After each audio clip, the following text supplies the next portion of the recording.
오늘 갈렙과 여호수아만 오늘 본문을 통해 약속한 땅에 들어간다고 합니다. 약속한 땅은 어디입니까? 가나안 땅이죠. 그들은 순종했고 말씀을 들었고 새기며 따랐습니다. 그 결과 두 사람은 약속된 보상을 받게 됩니다. 근데 왜 이 두 사람만 그렇게 되었을까요? 왜 두 사람만 약속한 땅 가나안으로 입성하게 되었을까요? 그 수많은 1세대 백성들은 하나도 들어가지 못하게 했을까요, 하나님은? 오늘 본문을 통해서 묵상을 해봤습니다. 오늘은 7월 28일입니다. 7월 28일 화요일 말씀 묵상 신명기 1장 34절에서 36절 오늘도 계속해서 신명기를 묵상해 보도록 하겠습니다. 그래서 갈렙과 여호수아는 순종을 하나님 여호와께 했다고 오늘 본문 말씀에 나옵니다. 35절에 나오죠. 그 백성들은 불순종하고 불신앙을 가지고 원망하니 약속한 땅에 들어가지 못한다고 하나님이 오늘 말씀을 하시죠. 중요한 것은 순종과 불순종입니다. 여호수아와 갈렙은 순종을 했고 이스라엘 1세대 백성들은 순종하지 않았다고 합니다.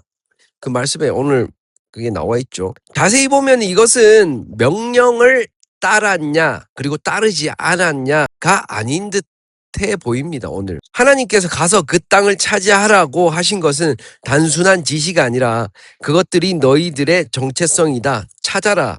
맞다. 그리고 두려워하지 마라 라고 저는 묵상을 했습니다. 정탐꾼들은 그들 스스로 메뚜기로 받고 갈렙과 여호수아는 거인 같은 일을 보고도 우리가 능히 이기리라고 말했습니다. 그러니까 그런 것이죠. 사실은 이 순종과 불순종이 뭐냐 하면은 하나님께서 그들에게 자 너희들에게 약속한 땅이 있다. 가서 봐라. 그리고 차지해라. 이것이 너희들이 해야 될 일이고 너희들의 사명이고 너희들이 가야 될 운명이다. 라고 했을 때 하나님은 오더를 주셨지만 거기에 맞닥뜨린 그 인생의 운명에 맞닥뜨린 그들 백성들 이스라엘 사람들은 주저하죠. 왜?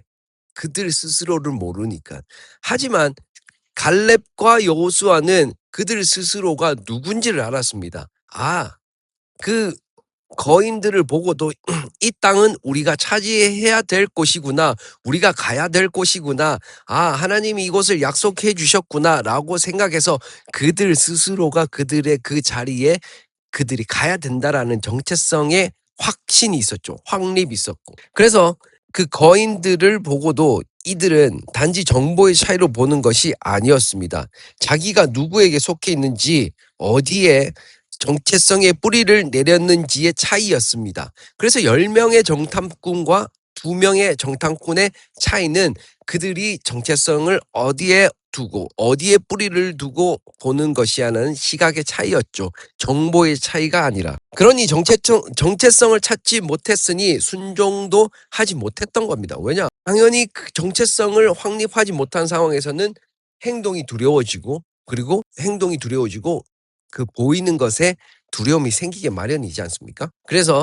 그러니 두려워하지 말라는 말은 감정의 조절이 아닌 네가 누구인지를 다시 확인하라는 것이었습니다. 너가 누구고 왜 존재하며 무엇을 위해 사는 사람들인가?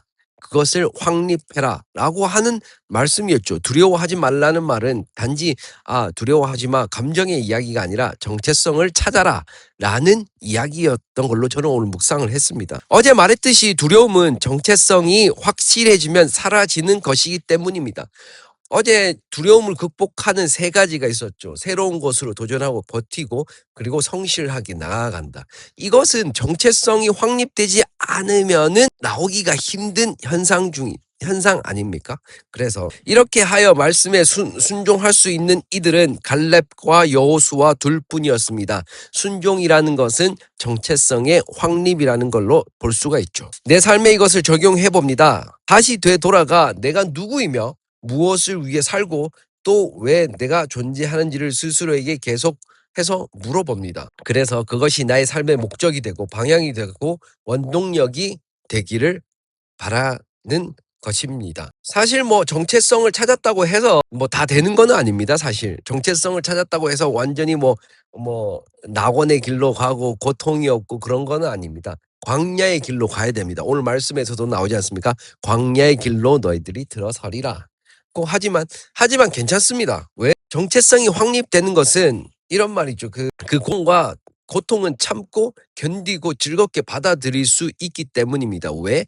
내가 왜 살아야 되며 왜 존재해야 되며 무엇을 해야 되고 왜 이곳에 있어야 되는지를 알기 때문에 여호수아와 갈렙과 같이 내 삶과 직장, 사업의 정체성을 발견하기를 묵상해 봅니다. 니체가 이러죠. 인간들은 고통 자체를 견디지 못하는 것이 아니라 의미 없는 고통을 견디지 못한다. 이 말의 뜻은 자기가 무엇을 할지를 알고 무엇이 왜 이곳에 존재하는지를 알면 그 삶의 고통은 견뎌낸다는 거죠. 그래서 어쨌든 하나님께서 우리들에게 주신 정체성이라는 거 있지 않습니까? 그것을 찾아야 됩니다. 그것을 가서 그 약속된 나를 찾아서 그 1세대들이 들어가지 못한 이유가 자기들의 정체성을 찾지 못했기 때문이죠. 그래서 원망하게 되고 그래서 환경을 보게 되고 그래서 포기하게 되는 거 아닙니까? 하지만 2세대들은 그 여호수아와 갈렙을 통해서 입성을 하게 되죠. 왜? 그들의 제로 베이스 데이터 그 밑에 기본은 어디였습니까? 바로 광야, 하나님을 의지하는 그런 삶이었기 때문입니다. 어찌되었건 오늘도 여호수아와 갈렙을 묵상을 해봤습니다. 신명기를 통해서 그들이 하나님께 순종하고 나아갔을 때 약속된 땅으로 들어갔고 그 순종이라는 것은 두려움을 극복하기 위한 우리가 찾아야 될 정체성이라는 것을 다시 한 번 더 묵상을 해봤습니다. 네, 그렇습니다. 오늘도 정체성을 찾아서 기쁜 하루가 되고 행복한 하루가 될 수 있도록 노력하겠습니다. 그리고 가치와 의미가 있는 카이로스의 삶, 이것도 마찬가지입니다. 정체성을 찾으면 가치와 의미를 찾을 수가 있게 되죠. 제가 개인적으로 좋아하는 우화 중에 미운 오리 새끼를 좋아합니다. 오늘도 파이팅 하시고 네, 감사합니다. 내일 뵙겠습니다.